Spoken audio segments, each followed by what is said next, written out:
Hey everybody, this is Kohdok here, and what I'm going to be doing is something special.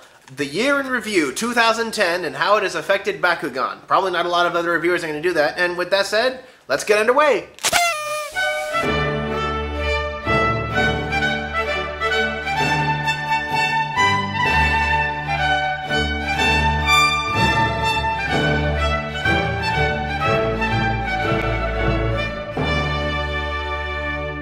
Starting off, of course, is the new TV show, Gundalian Invaders.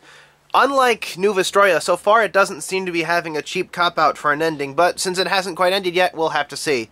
It seems to have something more interesting to it, aside from the massive spoilers that were revealed before the show even started by Spin Master, which was kinda silly. But otherwise, we'll just have to see how it goes. Up next, we have the toys. The Gundalian Invaders series has put out a lot of new Bakugan, and so far, none of the Bakugan that they've shown off in the show have been missed. They haven't made any Bakugan that they were never going to make, which is certainly an improvement from last season. They still need to clean up the mess they left behind, though. One of the things is there aren't quite as many special treatments. There weren't any regular Pearl, and there weren't any swap-colored Bakugan either, which, you know, I kind of miss those, actually. Also, what's with some of these new names that sound like diseases I don't want to catch? It seems to be a trend for the evolutions, like Scaboid and Nastix and Megaris, like I said before, only Scaboid and Nastix sound even worse.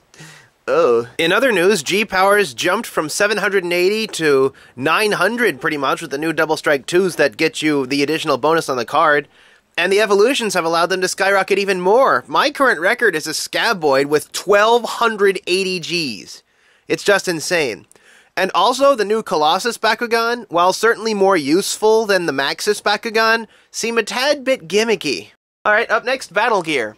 A cool idea. So far, I don't know how they're going to build off of that, because traps affect attribute, and Battle Gear affects Gs. I don't really know what's left to affect that wouldn't be overpowered. However, Battle Gear went from extremely in demand to shelf warmers really fast. The stores got overstocked on them, but because there wasn't enough variety of Battle Gear, they just didn't sell very well, and as a result, it was kind of hard for us to get the new waves. In fact, I think some of them are still only really available in the battle packs. Oh, and all those new Vestroia Bakugan that we missed? Oh, a lot of them are being made in Japan. So, Spin Master, are you going to bring them over here or not? I'd really like to know if we're going to be left out of this whole thing. Speaking of toys, we have the big three. We have Target. Target had a lot of exclusives to it. It had a lot of special editions, especially the Battle Gear Bakugan combo packs, which were a bit expensive, but still fairly decent for what came inside them. Target had probably some of the best selection and some of the best variety out of all of it, but fell behind when it came to Battle Gear, and especially when it came to special attacks. Their special was something called Crimson and Pearl, which was pretty good on the power curve, and the fact that it counts as Pearl means we actually get that special treatment this season, and it's priced the same as a regular booster pack, so you're pretty much getting a good deal on that.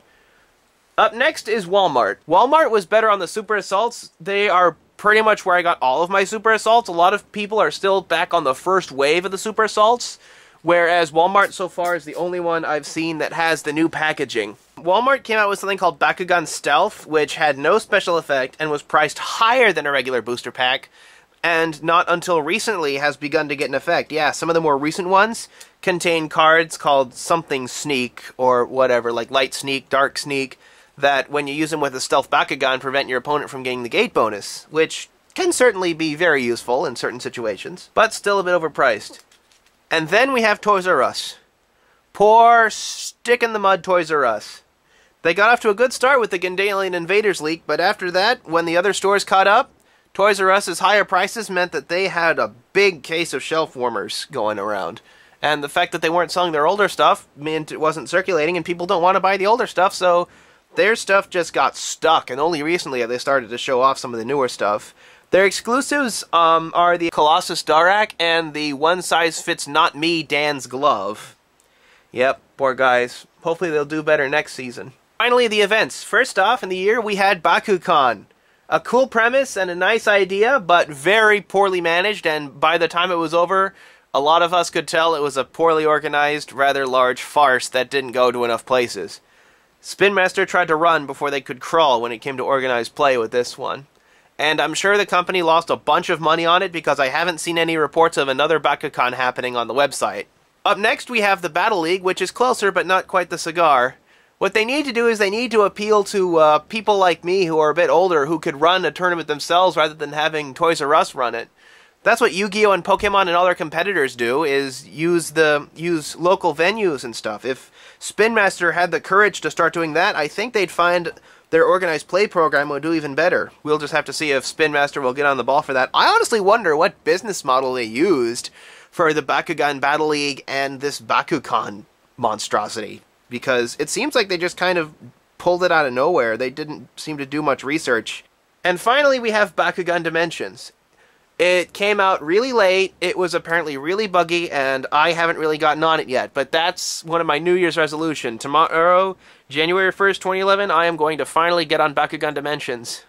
Don't bother me while I get everything set up and get used to everything, alright? I'm gonna have to get used to it all, but I'll try and show up more in Bakugan Dimensions. It seems they have a lot of events going on there, so I'll have to see what that can get.